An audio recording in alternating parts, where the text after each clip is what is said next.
എല്ലാവർക്കും നമസ്കാരം. ഈ 2026-27 കാലഘട്ടത്തിലെ ഈ ഒരു ബജറ്റിനോട് ഞാൻ പൂർണ്ണമായിട്ടും പിന്തുണ നൽകുന്നുണ്ട്. അതുപോലെ തന്നെ വ്യത്യസ്ത നിലവാരത്തിലുള്ള ആൾക്കാർ നമ്മുടെ പഞ്ചായത്തിലെ ജീവിക്കുന്നുണ്ട്. വ്യത്യസ്ത നിലവാരത്തിലുള്ളവരെയും വ്യത്യസ്ത മേഖലയിലുള്ള ആൾക്കാരെയും പരിഗണിച്ചുകൊണ്ടാണ് എന്നാണ് ഞാൻ ഈ ബജറ്റിൽ നിന്ന് മനസ്സിലാക്കിയിട്ടുള്ളത്. പിന്നെ നല്ല സമാധാനപരമായ അന്തരീക്ഷത്തിലൂടെ കാര്യങ്ങൾ സംസാരിച്ചിട്ട് തീർക്കേണ്ട ഒരു വിഷയം ഇത്രയും രീതിയിൽ വഷളാക്കിയിട്ട് ഒരു സമാധാനമായി കച്ചറ കൂടിയിട്ട് ഒരുപാട് നാടൻ ഭാഷയിൽ പറയുന്നത് കച്ചറ കൂടിയിട്ടൊന്നും കാര്യമില്ല. സമാധാനമായിട്ട് പറഞ്ഞെങ്കിൽ മാത്രമേ ഏത് കാര്യങ്ങളും പറയുന്ന ആൾക്കും കേൾക്കുന്ന ആൾക്കും അതൊന്ന് അനുസരിക്കാൻ വേണ്ടിയിട്ട് തോന്നുള്ളൂ. ഉദാഹരണം പറയുകയാണെങ്കിൽ നമ്മളൊക്കെ വലിയ ആൾക്കാരാണ്. ഒരു കുട്ടിയോട് ഒരു കാര്യം പറയുമ്പോൾ കുട്ടിയോട് നമ്മൾ ചീത്ത പറഞ്ഞിട്ട് കാര്യമല്ല.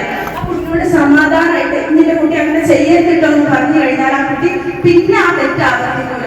അങ്ങനെ ചെയ്യേണ്ട ഒരു തെറ്റ് ഇവിടെ ഇന്നലെ എന്തൊക്കെയാ ചെയ്തു കൂട്ടിയത്? ഇവിടെ അക്രമം കലാപം ഒക്കെ ഉണ്ടാക്കി. പക്ഷെ നമ്മൾ ഇവിടുന്ന് പോയി കഴിഞ്ഞാല് ഇപ്പൊ ഇവിടെ ഞാനൊരു മെമ്പറുള്ളൂ, നാട്ടിൽ മെമ്പറുള്ളൂ. ഞാൻ എന്റെ വീട്ടിൽ കയറി കഴിഞ്ഞാൽ ഞാനൊരു ഉമ്മയാണ്, 2 കുട്ടികളുടെ ഉമ്മയാണ്.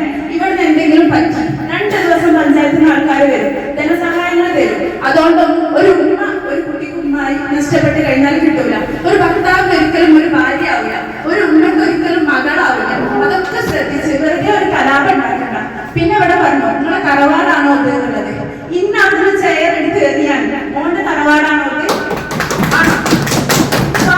നിങ്ങളെ തറവാടാണ്.